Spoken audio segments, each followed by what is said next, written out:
আসসালামু আলাইকুম। শুরু করছি দ্য সাইলেন্ট শ্যাডো উপন্যাসের চতুর্থ পর্ব। রাফসান বলে, কি বলবি বল। নির্জনে কিছু একটা ভেবে বলে, আমি বোধহয় 4 দিন এখানে ট্যুরে কন্টিনিউ করতে পারবো না। আমি 2 দিন পরেই ফিরে যাব। আমি ভেবেছিলাম 4 দিন থাকতে পারবো, তবে সেটা পসিবল হবে না। কাল আর পরশু 2 দিন থাকবো, পরশু দিন রাতেই চলে যাব। এটা সুপ্তিকে বলতে যাস না, ও আবার মন খারাপ করবে যে 2 দিন আছি, এই 2 দিন আমি ভালো করে ওর সাথে একটু ঘোরাঘুরি করব। আর আমি চলে গেলে তুই ওকে দেখে রাখবি। ঠিক আছে, সুপ্তিকে না হয় দেখে রাখলাম। তারপর তুই 4 দিনের জন্য এসে 2 দিনের ভিতরে চলে যাবি। বিষয়টা আমার ভালো লাগছে না। কারো ভালো লাগা বা না লাগা দিয়ে আমার কিছু যায় আসে না। Sorry for that. আমি কেন যাব সেটাও তোকে কৈফিয়ত দিতে বাধ্য নই।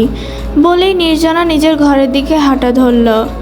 রাফসান ঠোঁট উল্টায়, এই মেয়েটা এরকমই। রাতটা কোনো রকম কেটে যায়। রাঙামাটির সকাল যেন প্রকৃতির আঁচলে মোড়ানো এক শান্ত স্বপ্ন। ভোরের প্রথম আলো ফুটতেই কাপ্তাই হ্রদের স্বচ্ছ জল সূর্যের সোনালি আভা ছড়িয়ে পড়ে। পাহাড়ের গা বেয়ে নেমে আসা হালকা কুয়াশা চারিপাশকে রহস্যময় সৌন্দর্যে ঢেকে রাখে। দূরের সবুজ পাহাড়গুলো যেন নরম তুলোর চাদরে আবৃত হয়ে দাঁড়িয়ে আছে নীরব প্রহরীর মতো। পাখিদের মিষ্টি কলকল ধ্বনিতে ঘুম ভাঙে প্রকৃতির। কোথাও শোনা যায় শালিকের ডাক, কোথায় বা অচেনা পাহাড়ি পাখির সুরেলা গান। হ্রদের বুকে চিরে ধীরে ধীরে বেয়ে চলে কয়েকটি নৌকা, আর তার মাঝিদের ছন্দময় বৌঠার শব্দ সকলের নীরবতাকে আরও জীবন্ত করে তোলে। পাহাড়ি গ্রামের ছোট ছোট ঘরগুলো থেকে ধোঁয়া উঠতে শুরু করে। বাতাসে ভেসে আসে রান্নার উষ্ণ গন্ধ। শীতের সকালে বাতাসে মিশে থাকে বনজ ফুলের মৃদু সুবাস। সূর্যের আলো একটু একটু করে উঁচু পাহাড় ছুঁয়ে নিচের উপত্যকায় নেমে আসে, আর পুরো রাঙামাটিতে জেগে ওঠে নতুন দিনের প্রাণ চলচলে। এমন সকাল দেখে মনে হয় প্রকৃতি যেন নিজের হাতে এঁকেছে এই অপূর্ব শান্তির ছবি, যেখানে সময়ও কিছুক্ষণ থমকে দাঁড়াতে চায়। কাপ্তাই হ্রদ, রাঙামাটির প্রাণ বলা চলে কাপ্তাই হ্রদকে। বিস্তীর্ণ নীল জলারাশির তার চারপাশে সবুজ পাহাড় মিলিয়ে একটি যেন প্রকৃতির আঁকা জীবন্ত চিত্রকর্ম। ভোরের কুয়াশা কিংবা বিকালের সোনালির আলোয় হ্রদের সৌন্দর্য আরো মোহনীয় হয়ে ওঠে। নির্জনার ঘুম ভেঙেছে একটু আগে। সে তার কটেজ থেকে বের হয়ে এই সৌন্দর্যই উপভোগ করছিল। রাতে ঠিকমতো ঘুমাতে পারেনি সে। সুপ্তির বকবকানি আর সে বেড শেয়ার করতে না পারায় অস্বস্তিতে সে ঘুমাতে পারেনি ঠিকমতো। তাই চোখগুলো কিছুটা লাল টকটকে হয়ে রয়েছে। এতে যেন মেয়েটাকে আরো বেশি সুন্দর লাগছে। কি রহস্যময় নারী, রহস্যময় স্থানে চারিদিকে চোখ বুলিয়ে বুলিয়ে সৌন্দর্য দেখছে। পিছন থেকে নির্জনাকে ডেকে ওঠে, রিমি। সুপ্তির গলা পেয়ে পিছনে ফিরে তাকায় নির্জনা। সুপ্তি ঘুমু ঘুমু চোখে ওর দিকেই তাকিয়ে আছে। সুপ্তি একটু এগিয়ে আসে, নির্জনার দিকে তাকিয়ে বলে, রিমি তুই এরকম করতে পারলি? আমাকে একা একা রেখে এখানে এসে দাঁড়িয়ে আছিস। তখন নির্জনা আবার সামনে ফিরে তাকায়। সুপ্তি বলে, ওয়াও কি সুন্দর জায়গা। বিশ্বাস কর নির্জনা, আমার তো মনে হচ্ছে আমি আর কখনো না যাই এখান থেকে। আমার অনেক ভালো লাগছে। নির্জনা বলে, সত্যি ভালো লাগছে? হ্যাঁ রিমি, আমার অনেক ভালো লাগছে। আসলেই আমার এখানে একটা বাড়ি করে থেকে যেতে ইচ্ছা করছে। তখন আবার মন খারাপ করে বলে, কিন্তু আমার তো অত টাকা পয়সা নেই যে এখানে বাড়ি করব। তারপর নির্জনার দিকে তাকিয়ে বলে, যাই হোক, অত বাড়িঘর করার কথা বাদ দিলাম। রাফসানকে দেখেছিস? ও ঘুমে থেকে উঠেনি এখনো। সুপ্তি এ কথা বলে চারিপাশে খুঁজে কাউকে, তবে রাফসানকে খুঁজে পায় না। কয়েকটা মেয়ে ছেলে উঠে বাহিরে দাঁড়িয়ে আছে, হয়তো প্রকৃতির অপরূপ সৌন্দর্যের দিকে তাকিয়ে আছে মুগ্ধ দৃষ্টিতে। সুপ্তি বলে, ওই ছেলে এখনো ঘুমাচ্ছে। বলারটা এত সুন্দর একটা দৃশ্য মিস করছে। দাঁড়া, আমি ফোন নিয়ে আসি। তখনই পিছন থেকে বলে, আর ফোন আনতে হবে না, আমি চলে এসেছি। দেখা যায় রাফসান তাদের পিছনে এসে দাঁড়িয়েছে। রাফসান ওদের বলে ওঠে, কিরে ভাই, তোরা এত সকালে উঠে এখানে কি করছিস? তার ঘুম ঘুম কণ্ঠ। তখনই সুপ্তি বলে, আরে ঘুমানোর জন্য এসেছি নাকি? দেখ দেখ বাইরে কত সুন্দর দৃশ্য। নির্জনা ওদের মধ্যে চুপ করে আছে, যেন ও এখানে নেই, ও অন্য কোথাও আছে। রাফসান নির্জনার দিকে তাকিয়ে সুপ্তিকে বলে, দেখেছিস, মৃত আত্মা একটা কথা বলে না। এত সুন্দর জায়গায় আসছি, ওর মুখে কোনো হাসি নাই। নির্জনা ওদের দিকে তাকিয়ে বলে, কি বললি তুই? রাফসান বলে, আরে আরে তুই রেগে যাচ্ছিস কেন? আমি তোকে কিচ্ছু বলিনি, তুই এত শুনিস কেন? সুপ্তি আর কথা উত্তর না দিয়ে সুপ্তিকে বলে, যা রেডি হ, আজকে আমরা কাপ্তাই হ্রদের ওদিকে ঘুরতে যাব। সকলকেই স্যার রেডি হতে বলেছে। তারপর সুপ্তি বলে, তাহলে চল চল, তুইও রেডি হবি। তারপর নির্জনা, সুপ্তি, রাফসান সবাই নিজেদের ঘরে ফিরে এলো। সব ছাত্রছাত্রীরা রেডি হচ্ছে। আজকে তারা কাপ্তাই হ্রদ যাবে। রাঙামাটির প্রাণ বলা হয় কাপ্তাই হ্রদকে। বিস্তীর্ণ নীল জলরাশি আর চারপাশের সবুজ পাহাড় মিলে এটি যেন একটি প্রকৃতির আঁকা জীবন্ত চিত্রকর্ম। ঘন কুয়াশা, চারদিক সোনালি আলোয় হ্রদের সৌন্দর্য আরও মোহনীয় হয়ে ওঠে। সকলেই মুগ্ধ দৃষ্টিতে তাকিয়ে আছে। নির্জনার পরনে কালো শার্ট, সাদা প্যান্ট, মাথায় একটি ক্যাপ, মুখে মাস্ক। সুপ্তি ওর এই ধরনের চালচলন দেখে বলে, তুই আজকে এগুলো পরবি? একটু বাঙালি পোশাক পরলে হয় না? নির্জনা বলে, এইসব জায়গায় এসব পোশাকই কমফোর্টেবল। বেশি কথা বলিস না তো সুপ্তি, তাড়াতাড়ি রেডি হয়ে বের হ। আর নিজে একটা কমফোর্টেবল ড্রেস পরে নিবি, যাতে কোনো সমস্যা না হয়। না হলে পাহাড় থেকে পড়ে গেলে আমি তোকে ধরতে যাব না। সুপ্তি বলে, তুই ইচ্ছে করে এইসব করছিস না? তুই ফেলে দিবি আমাকে পাহাড় থেকে? নির্জনা এবার প্রচুর বিরক্ত হয়। কি বলে এই মেয়ে, পাগল নাকি? ও ফেলে দিবে? নির্জনা সুপ্তির সাথে আর কথা না বাড়িয়ে বেরিয়ে গেল। নির্জনা বেরোতেই দেখলো রাফসান ওদের জন্যই দাঁড়িয়ে আছে। রাফসানের পরনে একটি গ্রে কালার শার্ট ও কালো প্যান্ট, চোখে কালো সানগ্লাস পরে ভাবসাব নিয়েই দাঁড়িয়ে আছে। নির্জনা পাশে গিয়ে দাঁড়ায়। নির্জনাকে দেখে রাফসান বলে, ওই মগাটা কই? নির্জনা বলে, মগা বলছিস কাকে? ওই সুপ্তির কথা বলছি। বের হয়ে আসে তখন সুপ্তি। নির্জনা ও রাফসানের লাস্ট কথা সে শুনতে পেয়েছে। দৌড়ে এসে রাফসানকে একটা কিল দিয়ে বলে, কি বললি তুই? আমাকে মগা বলিস? তুই একটা পাগল, ছাগল, গরু, সব কিছু। নির্জনার এই কথায় রাফসান হাসবে না কাঁদবে বুঝে না। তারপর বলে, আচ্ছা বাবা আচ্ছা, চল আমাদের বের হতে হবে। নির্জনারা হাঁটতে শুরু করলো। নির্জনা, রাফসান, সুপ্তি একসাথে হাঁটছে। তখনই একটি মেয়ে দৌড়ে আসলো তাদের কাছে। এসে সুপ্তিকে বলল, তুমি সুপ্তি না? সুপ্তি বলল, হ্যাঁ আমি সুপ্তি। সুপ্তিকে তখন বলল, আমায় চিনেছ? আমি ইনায়া। লাস্ট ক্লাসে আমরা একসাথে বসেছিলাম ভার্সিটিতে। তারপর সুপ্তিকে বলল, আমার এখানে কোনো ফ্রেন্ড হয়নি এখনও। যাদের সাথে ফ্রেন্ডশিপ করেছি ওরা ঠিকমতো কথা বলে না। তোমার সাথে থাকলে কোনো সমস্যা আছে? তারপর নির্জনার দিকে তাকিয়ে বলল, ওর নাম কি? ওকে তো দেখি না তেমন একটা। নির্জনা তখন সুপ্তির দিকেই তাকিয়েছিল, তারপর ইনায়ের দিকে তাকালো। সূক্ষ্ম নজরে তাকিয়ে আছে নির্জনা। নির্জনার তাকানোর হাবভাব রাফসান লক্ষ্য করছে। তখন সুপ্তি হঠাৎ বলে উঠল, ও আমার বেস্ট ফ্রেন্ড নির্জনা, বলেই নির্জনাকে জাপটে ধরলো। নির্জনা এবার প্রচুর বিরক্ত হলো। সবসময় এরকম জাপটাজাপটি করবি না, আমার ভালো লাগে না।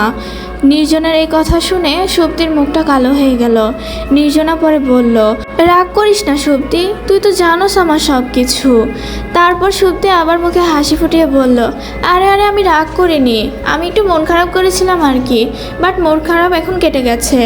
তারপর নির্জনা ওই মেয়েটির দিকে সূক্ষ্ম নজরে তাকিয়ে বলল, তোমার পুরো নাম? আমার পুরো নাম ইনায়া জাহান মেহরুবা। তোমার নাম কি? নির্জনা কোনো উত্তর না দিতে দেখে সুপ্তি বলল, ওর নাম রিমিকা চৌধুরী নির্জনা, আর আমার নাম সুপ্তি সুলতানা, তোমাকে তো বলেছি। সুপ্তি তখন রাফসানের দিকে আঙুল তাক করে বলল, ও হচ্ছে রাফসান ইয়াজরান। তারপর সবাইকে দেখিয়ে বলল, আমরা 3 জন, আজ থেকে আমরা 4 জন হলাম। এতদিন বেজোর ছিল, আজকে জোর হয়েছে। তারপর হাসতে হাসতে তারা 4 জন এগোচ্ছে। নির্জনা চুপচাপ। তারা এখন যাবে নাস্তা করতে। তারপর সেখান থেকে সকলে একত্রে কাপ্তাই হ্রদের উদ্দেশ্যে রওনা হবে। তখন তারা একটা হোটেলে গিয়ে বসলো। সেখানে কিছু জিজ্ঞাসা করার আগেই নির্জনা বলে উঠল, পাহাড়ি মুরগির ঝোল দিবেন।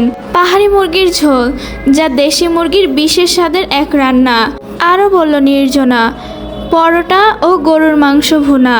স্থানীয় হোটেলগুলোতে এটা খুবই জনপ্রিয় রাঙামাটিতে। নির্জনার দিকে সুপ্তি হা করে তাকিয়ে থেকে বলল, তুই কিভাবে জানলি এসব খাবারের কথা? নির্জনা বলল, আমি আগে অনেকবার এসেছি এখানে, তাই আমি জানি কি কি খাবার এখানে পাওয়া যায়। এগুলো খেয়ে দেখতে পারিস, অনেক ভালো। তারা খাওয়া দাওয়া শেষ করে কাপ্তাই হ্রদের উদ্দেশ্যে সকলে মিলে রওনা দিয়েছে। রাঙামাটির কাপ্তাই হ্রদ যেন প্রকৃতির আঁকা এক জীবন্ত জল রঙের ক্যানভাস। পাহাড়ের সবুজ চাদর আর হ্রদের নীল জল একে অপরকে জড়িয়ে সৃষ্টি করেছে অপার সৌন্দর্যের এক স্বর্গরাজ্য। বিকেলের সোনালি রোদ যখন কাপ্তাই হ্রদের বুকে পড়ে, তখন জলরাশি যেন হাজারো হীরের কণার মতো ঝলমল করে ওঠে। দূরের পাহাড়গুলো কুয়াশার আবরণে রহস্যময় হয়ে দাঁড়িয়ে থাকে, আর হালকা বাতাসে ভেসে আসে প্রকৃতির নির্মল স্পর্শ। সূর্যাস্তর লাল আভায় কাপ্তাইয়ের আকাশ ও জলরাশি একাকার হয়ে যায়, যেন প্রকৃতির নিজ হাতে এঁকেছে ভালোবাসার এক অনন্য ছবি। রাঙামাটির কাপ্তাই শুধু এক ভ্রমণস্থল নয়, এটি শান্তি ও সৌন্দর্যের মুগ্ধতার এক অবিস্মরণীয় অনুভূতির নাম। নির্জনা, শক্তি, ইনায়া ও রাফসান, ওরা চারজন মিলে প্রায় কাপ্তাই হ্রদের আশেপাশে ঘোরাঘুরি করছে। তাদের অনেক ভালো লাগছে। নির্জনা বোধহয় অনেকবার এসেছে, তাই ওর মধ্যে তেমন একটা হাবভাব বোঝা যাচ্ছে না। তবে শক্তি, ইনায়া, রাফসান তিনজনই অনেক খুশি। ওরা এদিক ওদিক তাকাচ্ছে, ছবি তুলছে, আবার অনেক হাসি ঠাট্টা করছে। শক্তি ওদের মাঝে থেকেও যেন নেই, কোথায় যেন হারিয়ে গেল। হঠাৎ করে তার অতীতের একটি কথা মনে পড়ল। সে দাঁড়িয়ে পড়ল পাহাড়ের এক কিনারায়। তখন ভাবতে লাগলো, অতীত। একটা ছোট বাচ্চা মেয়ে, সে প্রথম এসেছে রাঙামাটি। তার বাবা মায়ের সাথে এসেছে ঘুরতে। হঠাৎ করে তার বাবা মায় মেলায় হারিয়ে যায়। তখন সে এদিক ওদিক ছোটাছুটি ও কান্নাকাটি করছে। সে এদিক ওদিক দৌড়াদৌড়ি করে তাকে খুঁজছে, কাউকে পাচ্ছে না। তার বাবাও নেই, তার মাও নেই। সে দৌড়াদৌড়ির এক পর্যায়ে কারোর সাথে ধাক্কা খায়। 4 বছরের মেয়ে নির্জনা কিছুই বুঝছিল না। হঠাৎ কার সাথে ধাক্কা খেলো, ধাক্কা খেয়ে পড়ে গেল। ছেলেটি তাকে উঠে দাঁড় করাতে সাহায্য করে, দাঁড় করিয়ে জিজ্ঞাসা করে, তোমার বাবা মায়ের নাম কি? আর তুমি এভাবে ছোটাছুটি করছো কেন? তোমার বাবা মা কোথায়? তখন নির্জনা কেঁদে কেঁদে বলেছিল, আমার বাবা মাকে আমি খুঁজে পাচ্ছি না। তখন ছেলেটি আশেপাশে তাকিয়ে ওর বাবা মাকে খোঁজার চেষ্টা করে, তারপর নিজের সাথে করে নিয়ে যায়। নিয়ে তার বাবা মাকে বলে, আব্বু, আম্মু, দেখো এই মেয়েটা হারিয়ে গেছে।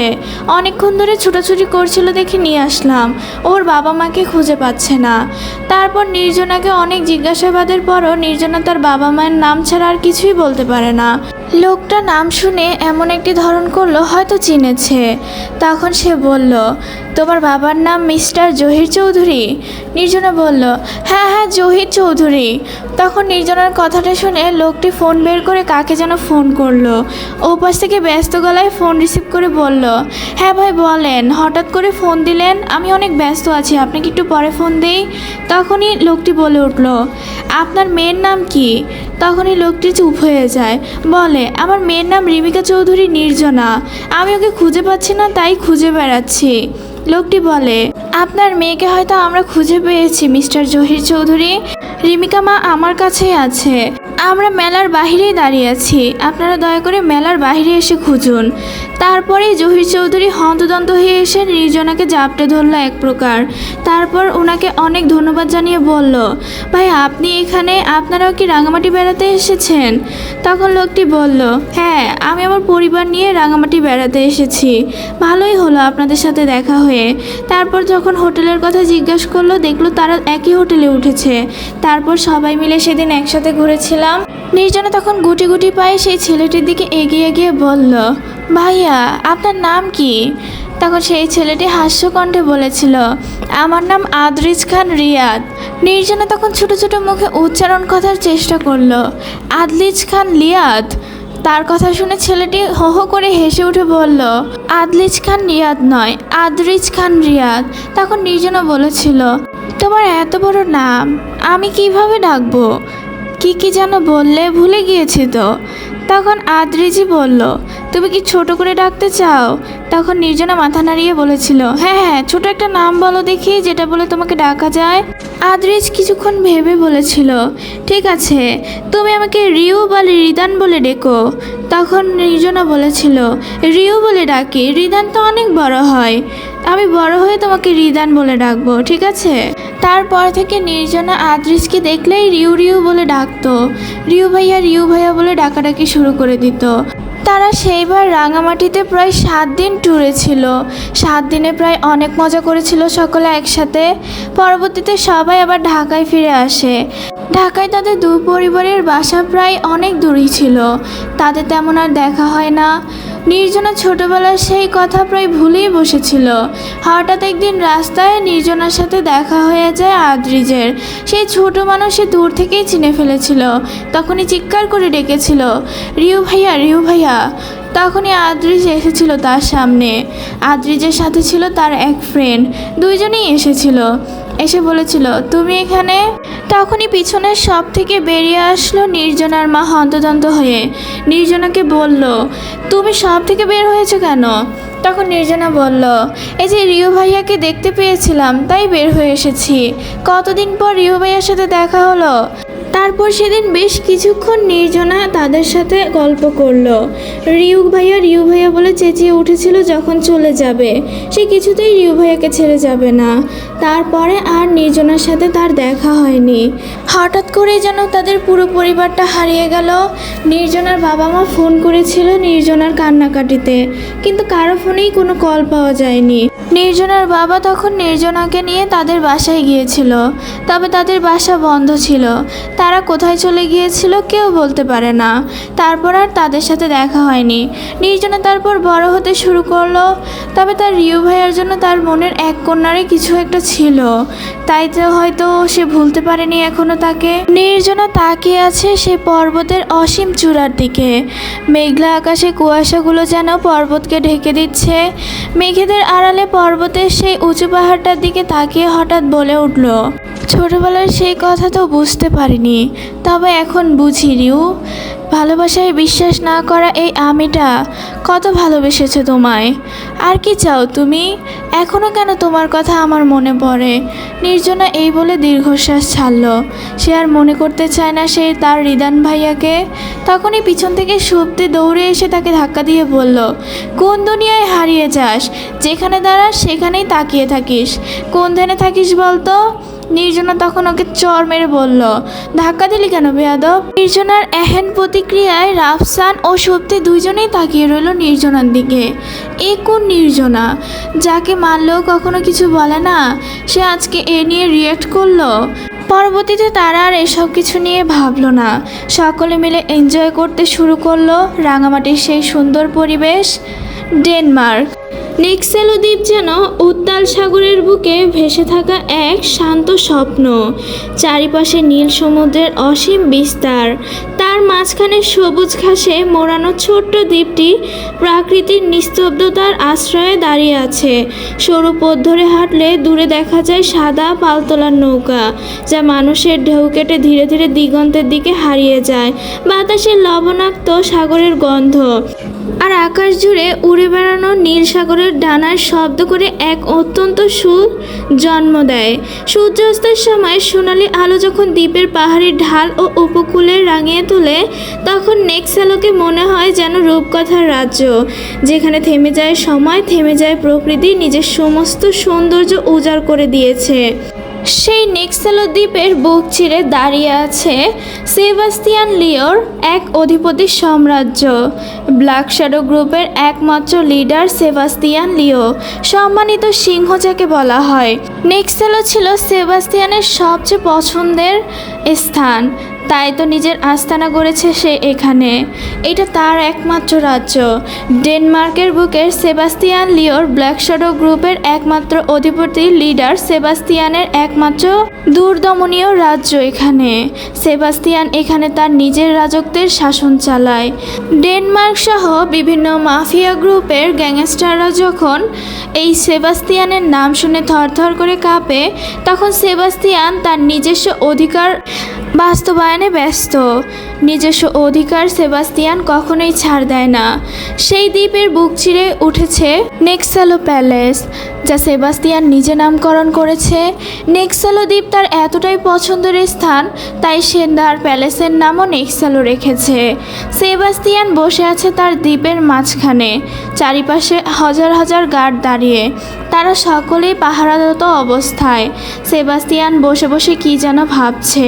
তার সামনে পড়ে আছে এক লোক। লোকটির দিকে তাকিয়ে বলে, why didn't you commitment a crime? অপরাধ কাজের সঙ্গে কেন যুক্ত হয়ে গিয়েছিলি? সেবাস্তিয়ান তার চওড়া গলায় জিজ্ঞেস করলো লোকটিকে। লোকটি তখন বলে উঠল, সরি স্যার, আমি বুঝতে পারিনি স্যার, আমাকে ক্ষমা করে দিন।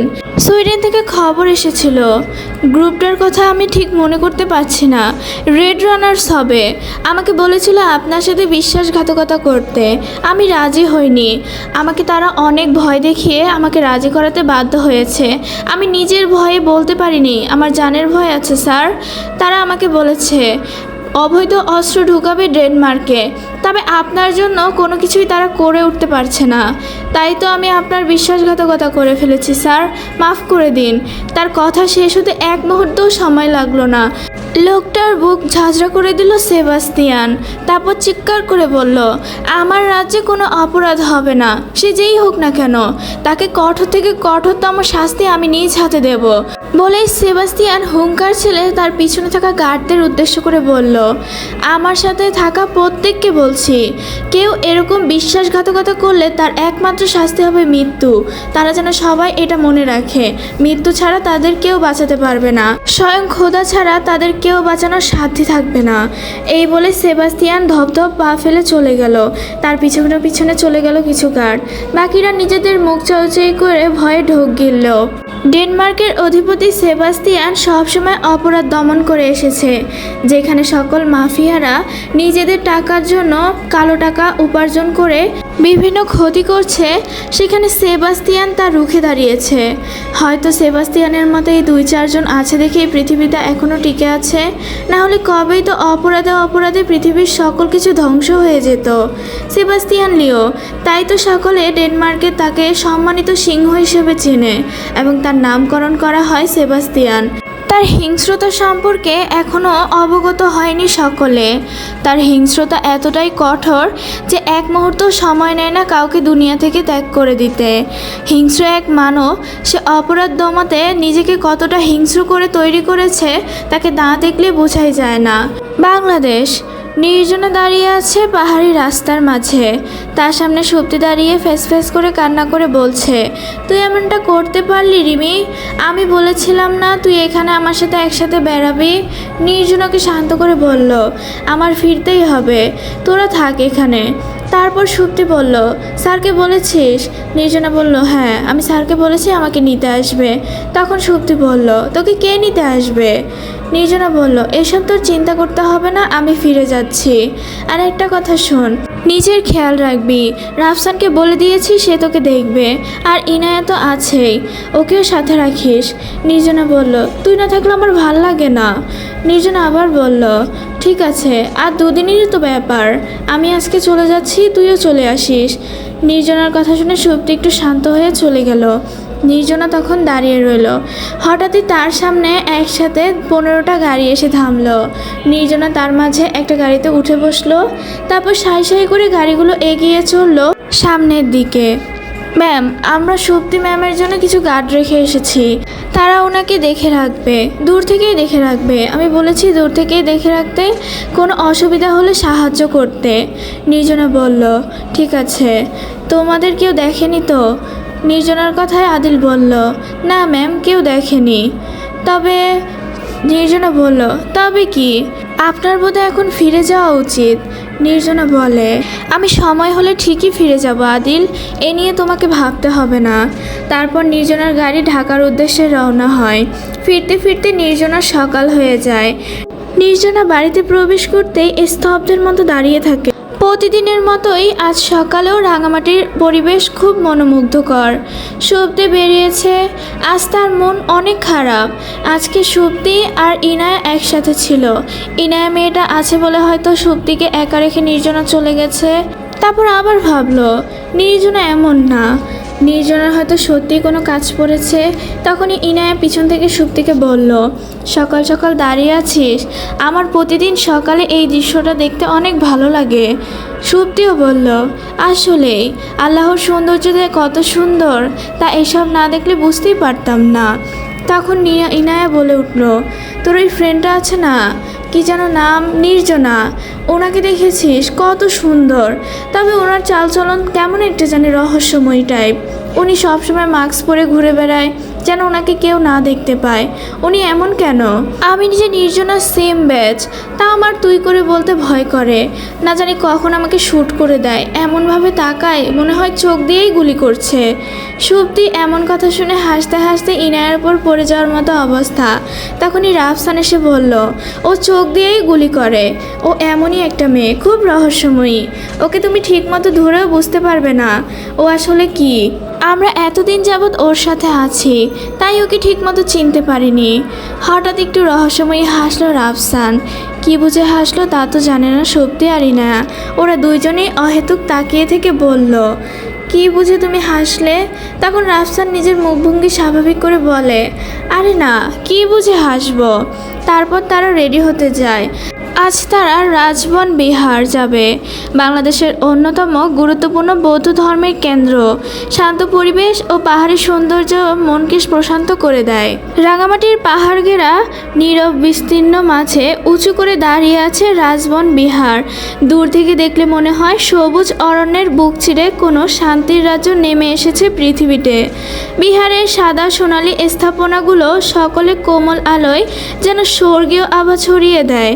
চারপাশে পাহাড়ের ঢেউ, কাপ্তাই হ্রদের নীল জল আর বাতাসে ভেসে বেড়ানো ধূপের মৃদু গন্ধ এক অপার্থিব পরিবেশ সুন্দর সৃষ্টি করে তোলে। প্রবেশপথেই পেরিয়ে ভেতরে ঢুকলে কানে আসে ঘণ্টার ধ্বনির মিষ্টি সুর আর চোখে পড়ে প্রার্থনায় নিমগ্ন ভিক্ষুকদের শান্ত মুখ। এখানে যেন ধীর হয়ে আছে মানুষের ব্যস্ততা, কোলাহল আর জীবনের সমস্ত ক্লান্তি বিহারের নিস্তব্ধতার কাছে এসে হার মেনে বসে। পাহাড়ের ঢালে দাঁড়িয়ে থাকা এই পবিত্র স্থানটি শুধু একটি ধর্মীয় কেন্দ্র নয়, বরং আত্মার প্রশান্তির এক আশ্রয়স্থল। সূর্য যখন পশ্চিম আকারে ঢলে যায়, তখন রাজবন বিহারের চূড়ান্ত সোনালি আলোয় ঝলমল করে ওঠে। সেই দৃশ্য দেখে মনে হয় প্রকৃতি নিজেই যেন এই পবিত্র স্থানটিকে শ্রদ্ধা জানাতে আলোয় চাদর বিছিয়ে দিয়েছে। পাহাড়ি বাতাসে দুলে থাকা গাছের পাতাগুলো তখন নীরব ভাষায় শান্তি আর ধানের গল্প করে যায়। তারা সকলেই ঘুরছে রাজবন বিহারের আশেপাশে। সুপ্তি, নির্জনা ও রাফসান আজ তারা ফিরে যাবে। রাজবন বিহার ঘুরেই তারা ফিরে আসবে কটেজে। তারপর এক এক করে সকলে ফিরে যাবে। ঘুরতে ঘুরতেই সুপ্তির সাথে একজনের হঠাৎ ধাক্কা লাগে। সুপ্তি চেঁচিয়ে ওঠে, এই কে কে আমাকে ধাক্কা দিয়েছিস? তখনই সামনে থেকে বলে, ও সরি, আমি দেখতে পাইনি, আপনি কি বেশি ব্যথা পেয়েছেন? সুপ্তি তখন তাকায় সামনে, তাকিয়ে স্তব্ধ হয়ে যায়। সাদা শার্ট, কালো প্যান্ট পরানো একটা ছেলে তাকিয়ে আছে তার দিকে, হয়তো ভ্রু কুঁচকে আছে। উনি ব্যথা পেয়েছে কিনা তাই চিন্তা করছে। সুপ্তি হঠাৎই নাটক করার ভঙ্গিমায় বলল, হ্যাঁ ব্যথা পেয়েছি। তখনই ছেলেটি বলল, কোথায় ব্যথা পেয়েছেন? সুপ্তি ছেলেটিকে বলে, আপনি তো বহুত নির্লজ্জ, আমি কোথায় ব্যথা পেয়েছি সেটা কি আমি আপনাকে দেখাবো? তখন ছেলেটি থতমত খেয়ে যায়, বলে ওঠে, আমি তো জাস্ট আপনাকে সাহায্য করতে চেয়েছিলাম। সুপ্তি বলে, অত সাহায্য লাগবে না, আগে আমাকে তুলুন। তারপর ছেলেটির হাত ধরে উঠে দাঁড়ায়। তারপর বলে, আপনার নাম কি হে? ছেলেটি এরকম কথায় ভরকে যায়, বলে, এটা কেমন কথা? আমার নাম কি সেটা জেনে আপনি কি করবেন? সুপ্তি বলে, আমি ক্রাশ খেয়েছি আপনার, তাই নাম জানতে চাইছি। সুপ্তির কথা শুনে ছেলেটি ব্যাককলের মতো তাকিয়ে থেকে বলে, আপনি ক্রাশ খেলেন আর সোজাসুজি বলে দিলেন? সুপ্তি বলে, আমি আবার নরম মনের মানুষ, অত কথা পেঁচাতে পারি না, যেটা বলি সরাসরি বলি। ছেলেটি একটু হেসে বলল, আপনি তো ভারী মজার মানুষ। তারপর বলল, আমার নাম রিয়াদুল ইসলাম ইফরান। বাহ, সুন্দর নাম, আমার অনেক পছন্দ হয়েছে। আপনার নামের উপরেও আমি ক্রাশ খেয়েছি। সুপ্তি কথাটি শুনে ছেলেটি হেসে ওঠে। তখনই তার পাশে এসে দাঁড়ায় ইনায়া। সুপ্তিকে দেখতে দেখতে বলে, কোথাও ব্যথা পেয়েছিস? তখন সুপ্তি বলে, আরে ক্রাশ খেয়ে ফেলেছি, ব্যথা পাবো কী করে, সব ভুলে গেছি। ইনায়া একটু হেসে বলে, তুইও একটা পাগলি সুপ্তি। তারপর সামনে দাঁড়ানো ছেলেটিকে বলে, আপনি কে? ছেলেটি বলে, আমি ইরফান, আমার নাম রিয়াদুল ইসলাম ইরফান। আমি এসেছি এখানে একটু ঘোরাঘুরি করতে। হঠাৎ ওনার সাথে ধাক্কা লেগে যাওয়ায় উনি পড়ে গিয়েছিল। তারপর থেকে উনি বকবক করছে আর আমি শুনছি। সুপ্তি ওনার কথা শুনে বলে উঠল, কি বললেন আপনি? আমি বকবক করছি? আপনি তো বজ্জাত লোক, আপনি কখন শুনলেন আমি বকবক করছি? আপনি এসে বলে দিলেন ডাইরেক্ট আমি বকবক করছি। ইনায়া ভাই সুপ্তির মুখ চেপে ধরলো, বলল, হ্যাঁ হ্যাঁ, তুই বকবক করিসনি, সব বকবক আমি করেছি আর রাফসান করেছে। এখন তুই চুপচাপ থাক। তারপর ইনায়া ছেলেটির দিকে তাকিয়ে বলল, আচ্ছা ভাইয়া, এখন আমরা আসি তাহলে, আমাদের আবার চলে যেতে হবে। ইরফান বলল, তোমরা কোথায় যাবে? তখন ইনায়া বলে উঠল, আমরা ভার্সিটি থেকে ট্যুরে এসেছি, আজকে আমরা ফিরে যাব ঢাকায়। তারপর ইরফান বলে, আচ্ছা ঠিক আছে, আবার দেখা হবে। সুপ্তি বলল, আর দেখা না হোক, বলে তারা হাঁটা শুরু করলো। তারা কটেজে ফিরে আসে, এসে সকলে রেডি হয়ে আবার গাড়িতে উঠতে চলে যায়। এক এক করে সকলে গাড়িতে উঠে রওনা দেয় তাদের বাসার উদ্দেশ্যে, ঢাকা। আদিল বসে আছে আরসি গ্রুপের নিজের কেবিনে। সে বসে বসে চেয়ার দোলাচ্ছে আর কিছু একটা ভাবছে। তার এই রহস্যময় ভাবভঙ্গি কিছুই বোঝা গেল না। হঠাৎই ফোন বেজে উঠল। আদিল ফোন ধরে বলল, হ্যালো, কাজ হয়েছে? তখনই আদিলের ওপাশ থেকে কণ্ঠ ভেসে এলো, স্যার কাজ হয়েছে, তবে তেমন কিছুই বুঝলাম না। আদিল বলল, থাক, তেমন কিছু বুঝতে হবে না, তবে যা হওয়ার তা হয়ে গিয়েছে। আদিলের এসব রহস্যময় কথাবার্তায় কিছুই বোঝা গেল না। আদিল আবার বলল, আচ্ছা ঠিক আছে, আমি ম্যামের কাছে যাব, এখন রাখছি। তারপর আদিল কল কেটে দিল। তারপর কি একটা ভেবে রহস্যময় হাসি হাসলো। তারপর বলল, ম্যাম, আপনি সামনে এই আদিল মাহতাব থেকে এমন একটি চমক পেতে চলেছেন যা আপনি কখনো কল্পনাও করেননি। তখনই তার কেবিনের সামনে থেকে সরে গেল একটি ছায়ামূর্তি। দীর্ঘদিন হসপিটালাইজ থাকার পরে আজকে চোখ খুলেছেন ওয়াহিদুল খান। তিনি চোখ খুলে পাশে তাকিয়ে দেখেন তার স্ত্রী বসে বসে ঝিমোচ্ছে। তিনি তাকে ডেকে বলল, কি ব্যাপার, তুমি এখানে কি করছো, আর আমি এখানেই বা কেন? তখনই ওয়াহিদুলের স্ত্রী বলে উঠল, আপনার জ্ঞান ফিরেছে। তারপর নার্সকে জানাতেই নার্স আসলো। নার্সের সাথে ডক্টরও আসলো। ডক্টর এসে বলল, তো ওয়াহিদুল খান, আপনার জ্ঞান ফিরেছে, সুস্বাগতম নতুন জীবনের, একটুর জন্য বেঁচে গেছেন। ওয়াহিদুল খান বলল, আমার কি হয়েছিল? তারপর সব ঘটনা খুলে বলতেই উনি বলল, তা আমার আদ্রিজ কোথায়? এই কথা শুনতেই ওনার স্ত্রীর মুখটা চুপসে গেল। বলল, আদ্রিজ যে কোথায় সেটা তো আমরাও জানি না। আপনি যেদিন অসুস্থ সেই দিনই ফিরে গেছে। কোথায় ফিরে গেছে? ডেনমার্কে ফিরে গেছে। তারপর আর কিছু বলল না। কিছুক্ষণ শুয়ে থেকে বলল, ওকে একটা কল দাও। আদ্রিজকে ফোন দেওয়া হলো। ফোন রিসিভ করতেই বলল, হ্যাঁ বলুন। আদ্রিজের কথা স্বর ভেসে আসলেই ওয়াহিদুল খান ফোনটা নিয়ে বলল, তুমি কোথায়? আদ্রিজ শান্ত স্বরে বলল, আমি ডেনমার্কে আছি। তারপর তিনি বললেন, তুমি আমাকে এই অবস্থায় রেখে চলে গেছো? আদ্রিজ শান্ত স্বরে বলল, আমার তো আর একটা কাজ নয়, আমার অনেক কাজ, আমার ওইখানে পড়ে থাকলে হবে? আদ্রিজের এমন কথায় কিছুটা মনক্ষুণ্ণ হলো ওয়াহিদুল খান। তারপর বলল, আচ্ছা ঠিক আছে, তুমি ওখানেই থাকো, তোমার ফিরতে হবে না। তুমি কেমন আছো সেটা বলো। আদ্রিজ বলল, আমি ভালো আছি, বলেই ফোনটা রেখে দিল। ওয়াহিদুল খানও ফোন রেখে দিল। তার মনটা খারাপ হয়ে গেছে। তার ছেলেটা তার পাশে ছিল না, এই ভাবতেই মনটা খারাপ লাগছে। পরবর্তীতে ডক্টর এসে তাকে ঘুমানোর ইঞ্জেকশন দিলে তারপর সে আবার ঘুমিয়ে পড়ল। অন্ধকার নিস্তব্ধ ঘর। ঘরটির মাঝে বসে আছে এক রহস্যময় ব্যক্তি। তার হাতে ফোন। সে বলল, সেই মেয়ে হয়তো ভুলে গিয়েছে যে আমাকে মারা এত সহজ না। নিজে আমাকে ফেলে নিজের হাতে না মেরে সেই দিন উধাও হয়েছে। কি মনে করেছে আমাকে মারা এতই সহজ? হা হা করে হেসে উঠল সেই ব্যক্তি। তারপর অপর প্রান্তের ব্যক্তিকে বলে উঠল, যে কাজ দিয়েছি করেছো তো? জি স্যার, একদম অক্ষরে অক্ষরে পালন করেছি, কোনো ক্লু নেই।